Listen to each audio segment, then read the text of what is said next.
না শেখ রুমিনুর রহমানের ধর্ম যমুনা টিভি একটা টক শো করেছে উঠি শেখ রুমিনুর রহমান রে আনিছে তো শেখ রুমিনুর রহমান কি কইছে আর উই যে পলিটিক্সের বুঝে না সেটা দেখামু কিন্তু তার আগে এনা যমুনা টিভিরে ধরি এই যে নিকল তুমি যে এ ভালচুন আনিস আলমগীর আনিছ কি বুঝে আনিছ বন্ডা তুমি এটা আওয়ামী লীগ আনবা তো আব্দুল নুর তুষার রে আনো কথা কামাল রে আনো মানে আমারে যে গেলাতে পারবে এটাই যদি তোমার গেস্ট হওয়ার যোগ্যতা হয় তাহলে ওই কাজটা কথা কামাল আর আব্দুল নুর তুষার আনিস আলমগীর সাথে ভালো করতে পারবে আনিস আলমগীর তো কথাই কইতে পারে না ঠিক মতো ঘুষে যে একটা কথা কবি একটা আর্গুমেন্ট তৈরি করবি সেটাই তো কইতে পারে না ও এটা থার্ড ক্লাস ব্যর্থ সাংবাদিক ওর বেস্ট অ্যাচিভমেন্ট জীবনে রইতেছে মানব কণ্ঠ নামের এক নিম্নমানের পত্রিকার সম্পাদক ছিল ওর খাইশ হইতেছে এইসব কইয়া আওয়ামী লীগের পক্ষে কথা কইয়া পাবলিকের গাইল খাবে আমাদের আমরা রেগে গিয়ে কিছু কমো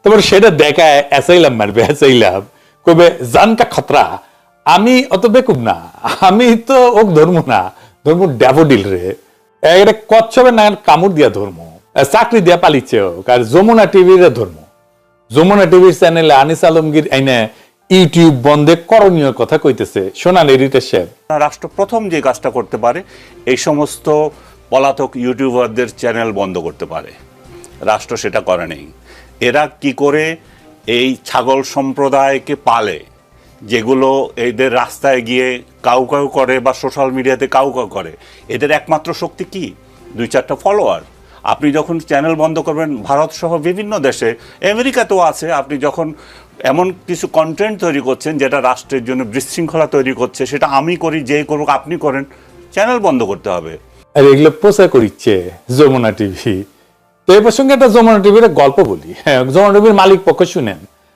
আমার ছাত্র জীবনের গল্প তখন এরশাদ বিরোধী আন্দোলন চলিচ্ছে তো হরতাল হবে তো আমরা সকালবেলা সব দল আছে পিকেটিং করিচ্ছি আর কি তা আমি ওইখানে দলনেতা তো ওইখানে কিছুক্ষণ পর আমাদের এক ছেলেবেলা এসে কইলো যে জাসদ ছাত্রলীগের এক ছেলেরে দোকানদাররা ধরে রেখেছে ব্যান্ডে রেখেছে নাকি তো ছেলেটা আমার পিকেটিং টিমে ছিল আমার পিকেটিং টিমে আরো অনেকেই ছিল জাসদের ছেলে ছিল ছাত্রমৈত্রীর ছেলে ছিল ছাত্রলীগের ছেলেও ছিল তো আমি গেলাম তো দেখলাম ছেলেটাকে ধরে আটকে রেখেছে ব্যান্ডে রাখিনি আটকে রেখেছে আর কি দোকানের মধ্যে তো কইলাম যে ভাই কি হয়েছে আটকে রেখেছেন কেন তো দোকানদার কইতেছে যে আপনাদের এই কর্মী আমাদের দোকানে এসে দোকান খোলা আছে দেখে কয় যে তোদের তো এখন আমরা কেমন হবে তো যমুনা টিভি আপনি আনিস আলমগীর আইনে সব ইউটিউব চ্যানেল টেলেন বন্ধ করানোর কথা বলেন সেটা আবার প্রচার করেন তাই না আপনারও তো ইউটিউব চ্যানেল আছে তো ভাবেন না যে আমরা পাল্টা আপনার ইউটিউব চ্যানেল আর টিভি চ্যানেল বন্ধ করে দেওয়ার কথা কইব আমরা তো বোকা না আপনার তো ব্যবসায়ী তাই না আপনাদের অনেকের আবার রাজনৈতিক ক্ষমতা পাওয়ার ইচ্ছা হয়েছিল আকাশে তুটিছিল তো কি অবস্থা হয়েছে দেখেছেন তো হ্যাঁ কত বড় বড় ব্যবসায়ী তো ওই দোকানদারের মতো আপনাদের টিভি চ্যানেলে কিছু কইব না টিভি চ্যানেল কেন রাখিছেন জানি তো কই ধরে টান দিব টেরি পাবেন না বুঝছাও খালি আউ আউ করবেন বাংলাদেশে ব্যবসাগুলো কি ধান্দা করে জানা আছে ওই ওই মাঠে খেলে আসছি একদিন আমি আপনার অ্যাকাউন্টসে বসলে 24 ঘন্টার মধ্যে বের করে ফেলবো কোনটি কোনটি ঘাপলা আছে বুঝছাও আমি একবার কামড়ায় ধরলে না সারণ পাইবেন না আউ আউ করবেন ফার্স্ট টাইম তাই সাবধান করে দিলাম সেকেন্ড টাইম আমি মিস্টেক করলে গেলে সরি করানোর টাইম পাবেন না যাই হোক এবার শেখ রুমিনুর রহমানের প্রসঙ্গে আসি রেগে গেছিলাম একটু যাই হোক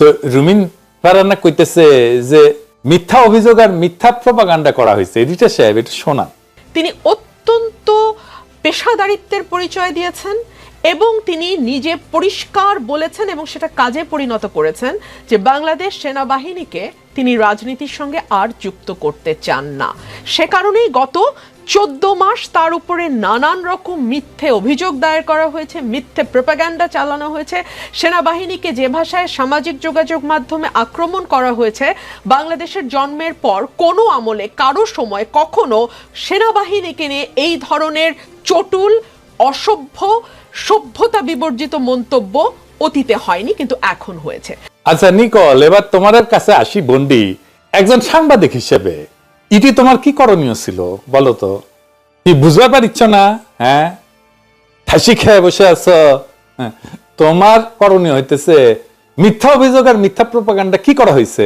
এটা জিজ্ঞেস করা ছিল এটা উদাহরণ লাগবে তো হ্যাঁ মায়া মানুষ তো গালি দিতে পারি না, গালি দিলে তো তখন নারী হয়ে যাবে তোমরা সবাই। কিন্তু কি মিথ্যা অভিযোগ আর কি মিথ্যা প্রোপাগান্ডা সেটা তো দেখানো উচিত না, জিজ্ঞাসা করা উচিত না? সামনে মাইক আছে, যা খুশি তাই কয়ে দেওয়া যায় এভিডেন্স ছাড়া।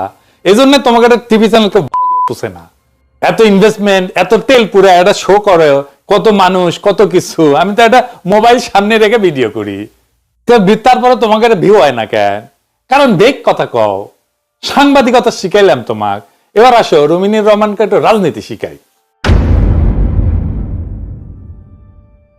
একটু বলছিলেন আনিস আলমগীর ভাই যে আজকে যদি এই কুটা ব্যর্থ, মানে কুতো না, এই গণ অভ্যুত্থানটা ব্যর্থ হতো, বিশ্বাস করেন উনি, ওনার ভাষায় উনি যাদেরকে টোকাই বলছেন তাদের কাউকে আপনি খুঁজে পেতেন না, কিন্তু কোর্ট মার্শাল হতো সেনা প্রধানের এবং তার ফাঁসি হতো।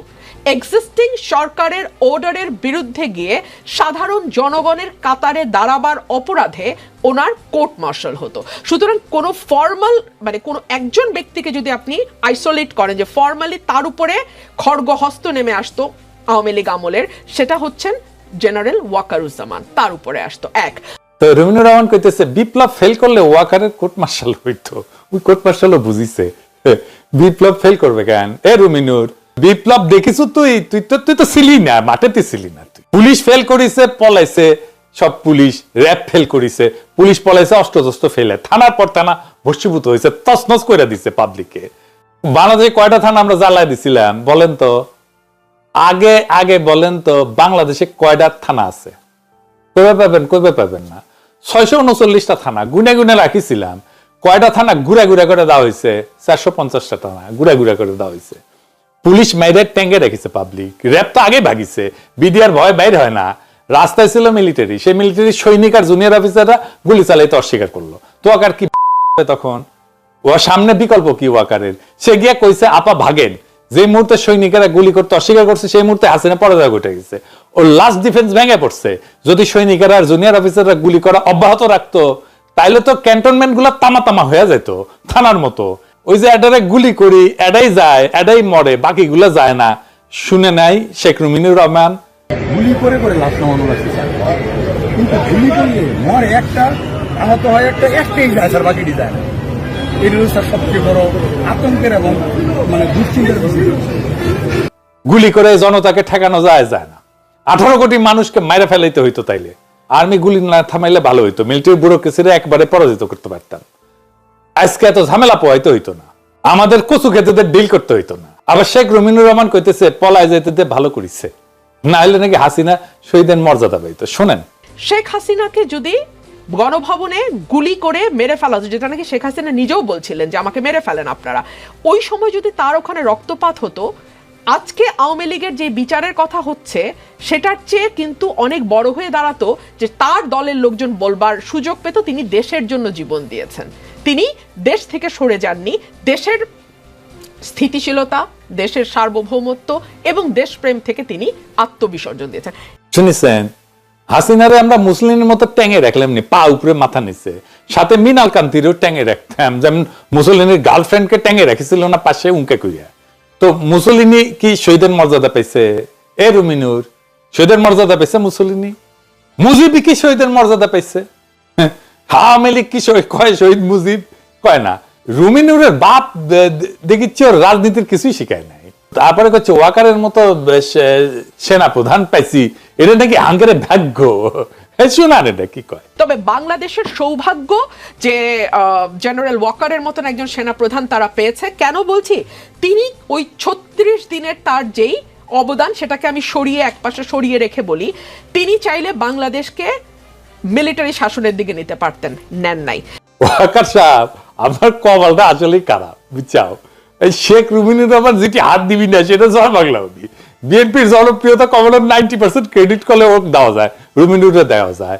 আপনারে ধরিছে, এখন আপনার জয় বাংলা হওয়ার ঠেকায় কে? পাইলে আপনি যে কন যা জোর হাত কইরা মা জননী, আমার প্রশংসা না করলে হয় না। রুমিনুর কইতেছে ওয়াকার ক্ষমতা নিতে পারত, নাই। চারপাশ থেকে স্লোগান এসেছিল এই মুহূর্তে দরকার সেনাবাহিনী সরকার। সেই সময় যদি সেনাপ্রধান ক্ষমতা নিতেন, আপনি বিশ্বাস করেন মানুষ খুশি ছাড়া কেউ বেজার হতো না, সবাই আনন্দিত হতো। কিন্তু সেনাপ্রধান সেটি করেননি। উই নাকি রাজনীতি করে। আমি তাজ্জব হয়ে যাই, শ্রদ্ধা হয়ে যায়, উই নাকি রাজনীতি করে। বাংলাদেশের সবচেয়ে বড় সমস্যা কি জানেন? সবচেয়ে বড় সমস্যা, বাংলাদেশে কোনো স্ট্রং পলিটিক্যাল লিডার নাই। এটা বাংলাদেশের সমস্যা না শুধু, এটা পাকিস্তানেরও সমস্যা। এই জন্য পাকিস্তানে কোনো ইনস্টিটিউট দাঁড়ায় নেই, দেশটা মাথা তুলে দাঁড়াইতে পারতেছে না। জিন্নাওকালে মারা যাওয়ার পর থেকে পাকিস্তান নেতৃত্ব শূন্যতায় ভুগছে। এই জন্য ওই ফাঁকে আর্মি ক্ষমতা বানিয়েছে, দেশটা মারা গেছে, দেশটা ভেঙে দুই টুকরা হয়েছে, অর্থনীতির মারা গেছে। আর্মির সামনে দাঁড়ায় কইতে পারে না স্টপ ইট, এটা তোমার ডোমেইন না, এটা তোমার এলাকা না, দূর হটো।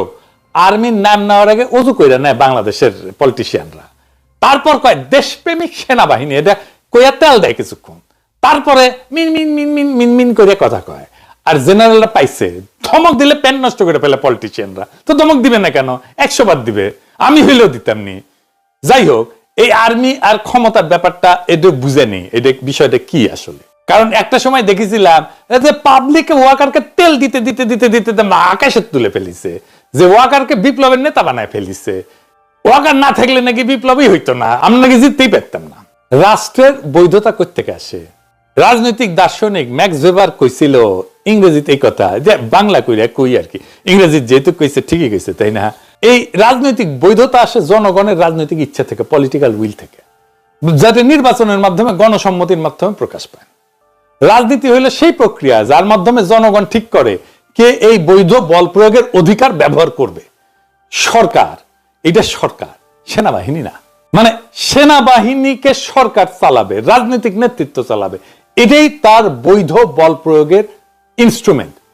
এইটারে কে ব্যবহার করবে সেটাই ঠিক করে ভোট। সেনাবাহিনী আপনা হাত জগন্নাথ, সে নিজের শক্তিকে নিজেই ব্যবহার করে। রাজনীতি সেনাবাহিনীর উপরে শ্রেষ্ঠ, কারণ রাজনীতি জনগণের প্রতিনিধিত্ব করে, আর সেনাবাহিনী রাষ্ট্রের যন্ত্র। যখন আর্মি রাজনীতির চেয়ে শক্তিশালী হয়ে যায়, তখন সেনাবাহিনী রাজনীতির উপর প্রভাব বিস্তার করে, যা সরাসরি শাসন করে। তখন এই যে মৌলিক যে বৈধতার উৎস, সেটাই বদলে যায়। জনগণের ইচ্ছা তখন আর চূড়ান্ত থাকে না, রাষ্ট্র তখন অস্ত্রধারীদের হাতে চলে যায়। তাই ঘটছে হাসিনার আমলে। এর ফলে যা ঘটে, নাগরিকদের অধিকার নষ্ট হয়, কারণ সেনাবাহিনী নিরাপত্তা চিন্তা করে, স্বাধীনতা না। আইনের শাসন ভেঙে পড়ে, কারণ সেনাবাহিনী নিজে আইন নির্ধারণ করে, নিজে একটা আয়নাঘর বানায় ফেলে, নিজেই গুম করে, নিজেই খুন করে ফেলে। বেসামরিক প্রতিষ্ঠানগুলো দুর্বল হয়ে পড়ে, ব্যুরোক্রেসি, বিচার ব্যবস্থা, সংবাদ মাধ্যম, মিডিয়া সব আর্মির নিয়ন্ত্রণে চলে যায়। তাই না মিডিয়া নিয়ন্ত্রণ করতেছে না, ডিজিএফআই নিউজ পাঠায়, সেটা ছেপে দেয়, কি করতে হবে কি ছাপাইতে হবে সেটা ডিজিএফআই বলে দেয়। রাজনৈতিক চিন্তা, মতবিরোধ, সৃজনশীলতা এটা নিস্তেজ হয়ে যায়। সেনাবাহিনীর ভাষা হইল আদেশ, মান্যতা। গণতন্ত্রের ভাষা হইল বিতর্ক এবং সমঝোতা। এবং সেনাবাহিনীর এই ভাষা শোনার জন্যই রাষ্ট্র তার প্রাণ শক্তি হারায় ফেলে। পাকিস্তানের উদাহরণ একটা ক্লাসিক উদাহরণ। 47 সালের পর থেকে পাকিস্তানের রাজনীতিতে সেনাবাহিনী গার্জিয়ান অব দ্য স্টেট হয়ে বসছে। এর পিছনে 3টা কারণ। একটা হচ্ছে দুর্বল বেসামরিক নেতৃত্ব, জিন্না এবং লিয়াকত আলী খানের মৃত্যুর পর যে রাজনৈতিক শূন্যতা সৃষ্টি হয়, সেইটা আর কাটাই উঠতে পারেনি। 2 নাম্বার হইতেছে ভারতের সাথে একটা নিরাপত্তা সংকট আছে, তো রাষ্ট্রের নিরাপত্তা ইস্যুকে রাজনীতির চেয়ে বড় করে দেখানো হয় সবসময়। 3 নাম্বার হয়েছে যে আমলাতান্ত্রিক একটা রাষ্ট্রীয় কাঠামো, যেটা সামরিক আমলাতান্ত্রিক জোট একটা ডিপ স্টেট তৈরি করছে। এর ফল আইয়ুব খানের কুদেতা থেকে শুরু হয়েছে, জিয়াউল হক কু করছে, তারপরে পারভেজ মোশাররফ কু করছে, এখনো সেনাবাহিনী আসলে ক্ষমতা দখল করে আছে। এই সামরিক শ্রেষ্ঠত্বে রাজনৈতিক নাগরিকত্ব বিলুপ্ত হয়ে যায়, মানুষ নাগরিক না, সিকিউরিটি সাবজেক্ট হয়ে ওঠে। পাকিস্তানের রাষ্ট্র তখন ধর্ম, নিরাপত্তা, অস্ত্র এই সমস্ত 3 বাধা একটা দমনমূলক কাঠামোতে পরিণত হয়। এখন এই জন্য পাকিস্তানে কোনো সরকার স্থায়ী হতে পারে না, সেনাপ্রধানই মূল সিদ্ধান্ত নেয়। আমি মেলা সময় দেখাইছি না আন্না আর্ডেনের কথা, উনি একটা খুব গুরুত্বপূর্ণ কথা বলছিলেন ইংরেজি, যে violence can destroy power, it is utterly incapable of creating it. তার মানে অস্ত্র বল প্রয়োগ করে ক্ষমতা দখল করা যায়, কিন্তু বৈধতা তৈরি করা যায় না। সেনাবাহিনী যতই শক্তিশালী হোক, তার ক্ষমতা ভয় এবং সহিংসতার উপরে নির্ভরশীল, জনগণের সম্মতির উপরে না। এই জন্যই সামরিক শাসন টেকে না, টিকে রাখতে পারে না। 111 টেকেনি কেন? এই জন্যই ওয়াকার ক্ষমতা নিতে পারতো না। তার যে ক্ষমতা, যেটা ভয় এবং সহিংসতার উপর নির্ভর, সেটাই তো ধ্বংস হয়ে গেছে, সেটা দিয়ে তো কিছু করতে পারতেছে না। তাহলে সে কাকে ভয় দেখাবে, কার উপরে সহিংসতা করবে? তো করার ক্যাপাসিটি নাই, ও চাইলেও পারতো না ক্ষমতা নিতে। যে বলতেছে রুমিনুর রহমান, ও পলিটিক্সের পাও বোঝে না, পলিটিক্সের সারপোকা একটা, উল্টা পাল্টা কথা বলে। মিশেল ফুকার একটা কথা বলছিলেন যে ক্ষমতা শুধু উপর থেকে আসে না, নিচ স্তরে ছড়ায় থাকে, এটাকে ক্যাপিলারি পাওয়ার বলছে। সেনাবাহিনী যখন একচেটিয়া ক্ষমতা নেয়, তখন এই ছড়ায় থাকা শক্তিগুলো নাগরিক সমাজে মত প্রকাশ, সংস্কৃতি এই সমস্ত কিছু দমে যায়, রাষ্ট্র তখন ডিসিপ্লিনারি মেশিন হয়ে ওঠে। গ্রামসে একই কথা বলছে যে টেকসই ক্ষমতা আসে কনসেন্ট থেকে, কোয়েকশন থেকে না, মানে বল প্রয়োগ থেকে না। যে রাষ্ট্র শুধু বল প্রয়োগ দিয়ে চলে সেটা দীর্ঘমেয়াদে ভেঙে পড়ে। হাসিনা শাসন সেই জন্যই টেকে নাই, টিকতো না। আমি জানতাম টিকবে না, যে কোনো মুহূর্তে ভেঙে পড়বে। আমাকে পাবলিক বলতে হাসিনার আমলে আমি নাকি সকাল সন্ধ্যা হাসিনারে ফেলাই দিই। আমি আজকেও বলি বিএনপির রাজনৈতিক ক্ষমতা তৈরি করতে পারবে না, কারণ রাজনৈতিক ক্ষমতা বোঝে না কিভাবে পলিটিক্যাল পাওয়ার তৈরি হয়। সেজন্য বিএনপি ক্ষমতায় আসতে পারবো বলে আমার মনে হয় না। আমার কল্পনায় আগামীর ক্ষমতায় আমি বিএনপি আসবে এরকম দৃশ্য আমি দেখি না। কারণ বিএনপি পলিটিক্যাল পাওয়ারটা কিভাবে তৈরি হয়, কিভাবে এটাকে ম্যানেজ করতে হয়, তৈরি করে ফেলতে হয়, এই জিনিসটাই বুঝে না, একেবারে কমপ্লিটলি বুঝে না। আমি এটা নিয়ে আরো আলাপ করব, দেখবেন। আরো তো 3.5 মাস সময় আছে ইলেকশনের আগে। আর একটা উদাহরণ হচ্ছে মায়ানমার।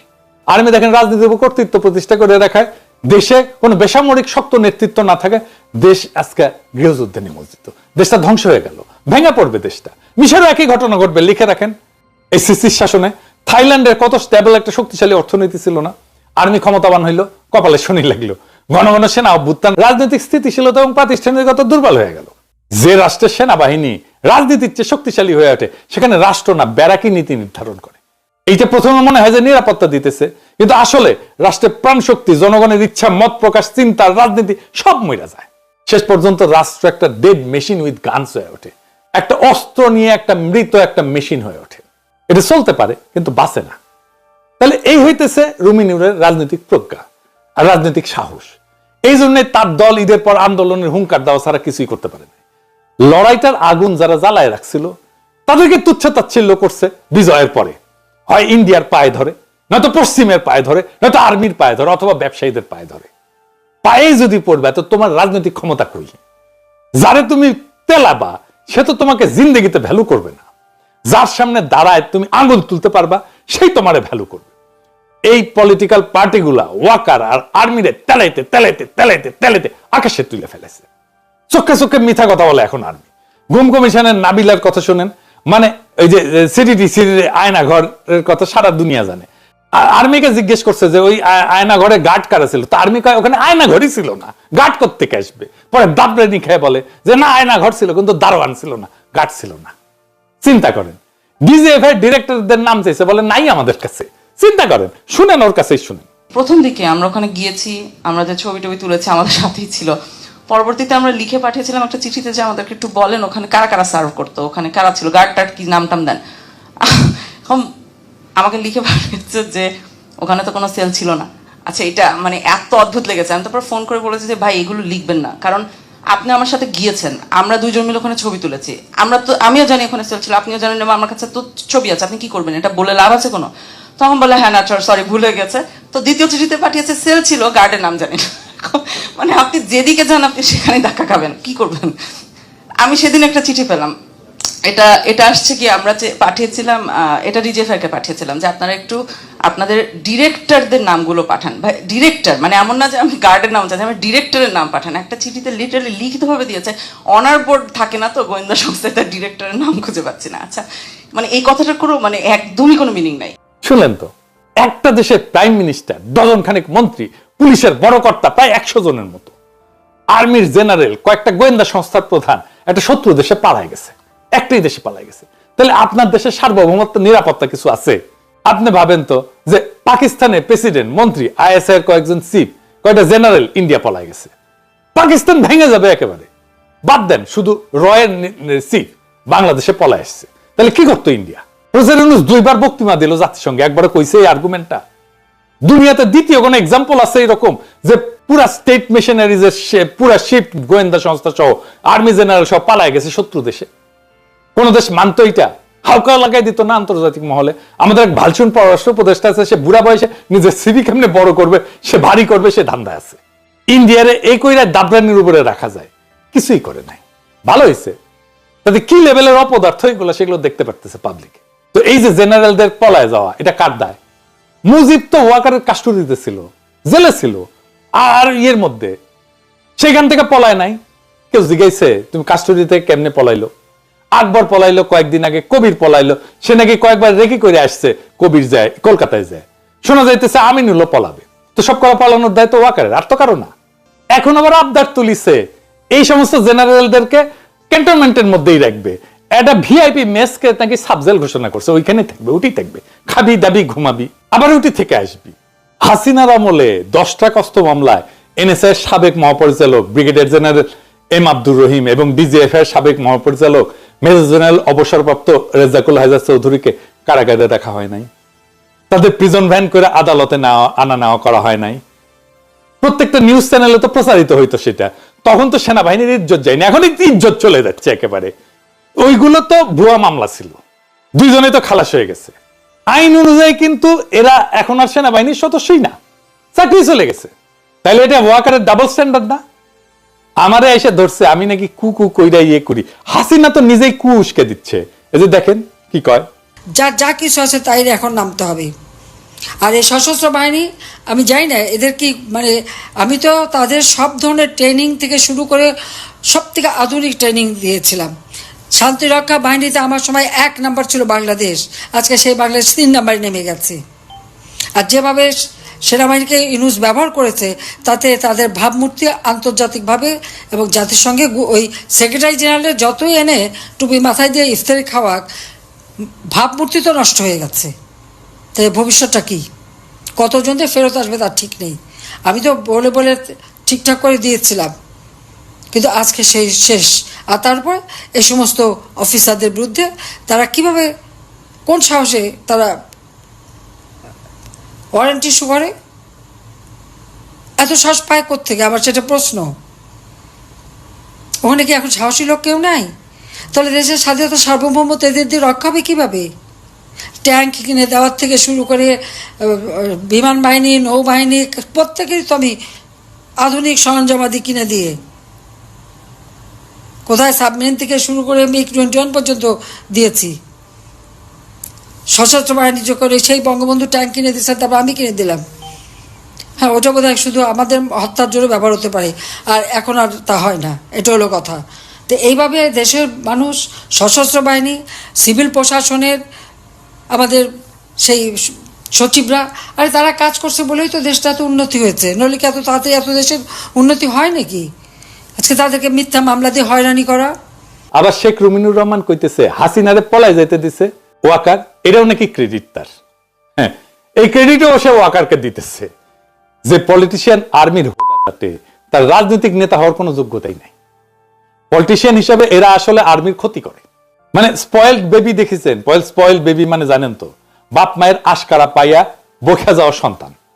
আর্মির অবস্থা হয়েছে তাই, আশকারা দিতে দিতে দিতে দিতে এমন এক জায়গায় আসছে শাসন করার কেউ নাই। তো আর্মির উপরে সিভিল কন্ট্রোল নাই, সেই জন্য আর্মি যা খুশি তাই নিজেকে রাষ্ট্রের মালিক বলে মনে করে, যেহেতু তার হাতে বন্দুক আছে। কিন্তু এটাই বোঝে না যে বন্দুকটা দিছে তারা জনগণ। আর দেখেন আর্মির গোলা বারুদের ফ্যাক্টরি, এটা কি বানাচ্ছে? ফার্নিচার বানাচ্ছে। দেখেন আমাদের গাজীপুরের ফ্যাক্টরি স্যার, বাংলাদেশ সেনাবাহিনীর নিজস্ব ট্যাঙ্ক বানান, কামান বানান, ওটাও বানাচ্ছে স্যার। দেখিনি পর্যাপ্ত স্যার, বাংলাদেশ অর্ডিন্যান্স ফ্যাক্টরিতে বানানো হয়েছে স্যার। এটা স্যার জিএমপি হচ্ছে, হ্যাঁ এটা শোরুম আছে আমাদের, হচ্ছে ঢাকা ক্যান্টনমেন্টে সিএসবি প্রথমবারের মতো আমরা একটু চারিদিকে ঘুরে দেখেন and see the amount of changes that you need to do. You're probably 30 years behind. So you just need to catch up with the trend necessary. Or give it up, go and make content. বন্দুক বানান, কামান বানান, দেশের শক্তিশালী defence শক্তিশালী, veterans build করতে হবে। দেখে মনে চোখ তুলে তাকাইতে সাহস না পায়। কন্ট্রাক্টারি করে আর্মি, মানে এদের কোনো লজ্জাও নাই। আবার জনগণের প্রভু হইয়া বসে। বাংলাদেশের সব পলিটিক্যাল পার্টি আর্মিকে এই জায়গায় আনছে, সবার দায় আছে। আর্মিরা বুঝলে হয়, আপনাদের যে সৈনিক থেকে কাঠমিস্ত্রি বানাইছে, কন্ট্রাক্টর বানাইছে, বুঝবার পারছেন এবার?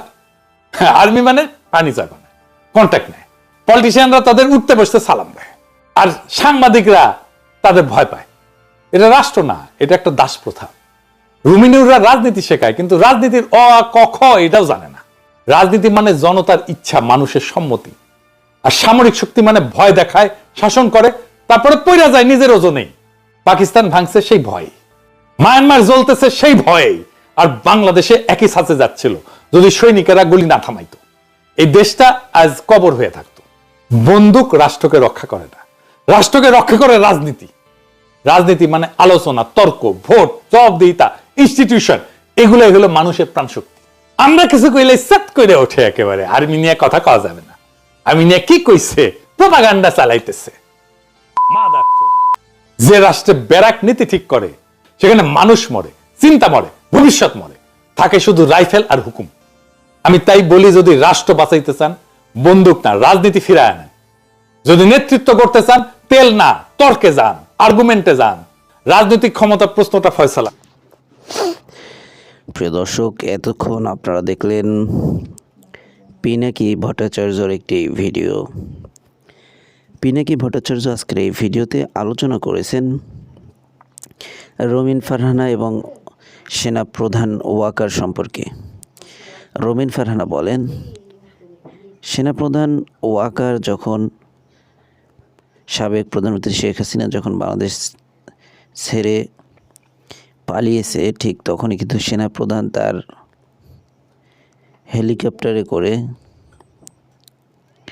হেলিকপ্টারে করে কিন্তু ভারতে দিয়ে এসেছেন। সেই প্রশ্নটি কিন্তু আজও পর্যন্ত তাকে কেউ করেননি, কেন তাকে ভারতে দিয়ে আসা হলো। প্রিয় দর্শক, আপনার কাছে কি মনে হয় যে আজকের এই ভিডিওটি দেখে কতটা যৌক্তিক কথা বলেছেন পিনাকি ভট্টাচার্য? পিনাকি ভট্টাচার্য কিন্তু সবসময় এরকম সঠিক কথাই বলেন এবং সবসময় মানুষের পক্ষে থেকে কথা বলেন, সাধারণ মানুষের মুখের কথা তিনি বলেন। আসলে এরকম দেশে কিছু কথা বলার মানুষ থাকা দরকার। তারা কথা বললে যে সেটি পাশ হয়ে যায়, সেটি সংসদে পাশ হয়ে যায়, সেটি সেইভাবে দেশ চলাচল শুরু করে, বিষয়টি তো এরকম না। তারা কথা বললে মানুষের ব্রেন ঠেকিয়ে লাগে এবং ব্রেন খোলে। রাজনৈতিক আলোচনা যত বেশি শুনবেন আপনি, তত বেশি রাজনীতির ধারণা আপনি পাবেন, আপনার মাথায় ঢুকবে। রাজনৈতিক আলোচনা যত বেশি করবেন তত বেশি রাজনীতিটা বুঝতে পারবেন। তো সেই পরিপ্রেক্ষিতে পিনাকি ভট্টাচার্যের ভিডিও, যদি আমি মনে করি যে তিনি খারাপ কথা বলেন, তারপরও তার বক্তব্য শুনলে অনেক কিছু জানা যায়, বোঝা যায়, শেখা যায়। প্রত্যেকটি জিনিস আসলে যেভাবে প্রমাণ সহকারে তুলে ধরেন, এরকম আসলে খুব কম লোক আছে যারা এরকম প্রমাণ সহ তুলে ধরেন। প্রিয় দর্শক, আমি সবসময় একটি কথা বলি, সেটি হচ্ছে একজন ভালো নেতৃত্ব দেয় এমন মানুষকে আসলে নেতা বানান, নেতৃত্বের জায়গায় বসান। পরবর্তী প্রজন্মের জন্য একটি সুশৃঙ্খল সুষ্ঠু রাজনৈতিক পরিবেশ উপহার দিন, সেটি ফিরিয়ে আনুন। যদি সুশৃঙ্খল রাজনৈতিক পরিবেশ ফিরিয়ে আনতে হয় তাহলে আপনাকে আমাকেই কাজ করতে হবে এবং এই সমাজটাকে আরও ভালো করতে হবে। একজন ভালো মানুষকে যদি আপনি ভোট দিয়ে রাজনীতির উচ্চ একটি জায়গায় বসান, তাহলে দেখবেন ওই মানুষটি দেশের জন্য কাজ করবে, সমাজের জন্য কাজ করবে, গরিব মানুষের জন্য কাজ করবে, মানুষের হক ঠকাবে না এবং মানুষের টাকা পয়সা সম্পদ লুট করবে না, চাঁদা তুলবে না। এবং অসৎ উদ্দেশ্য নিয়ে আসা রাজনীতিতে যেসব মানুষ আছে তাদেরকে যদি আপনি সাপোর্ট করেন, তাহলে দেখবেন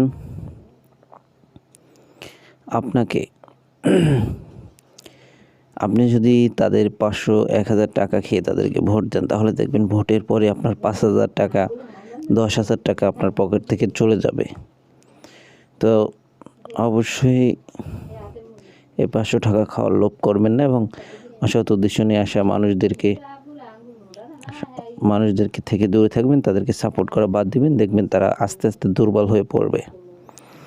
তো এই কথাটি আমি সবসময় বলি, ভালো একজন মানুষকে নেতৃত্বের জায়গায় বসান এবং ভালো নেতৃত্ব ভোগ করেন। তো যাই হোক প্রিয় দর্শক, আজকের মতো আমরা এখানেই শেষ করলাম। আবার দেখা হবে নতুন কোনো ভিডিওতে। সেই পর্যন্ত ভালো থাকবেন, সুস্থ থাকবেন। যারা এখনও চ্যানেলটিকে সাবস্ক্রাইব করেন, একটি সাবস্ক্রাইব করে দেবেন।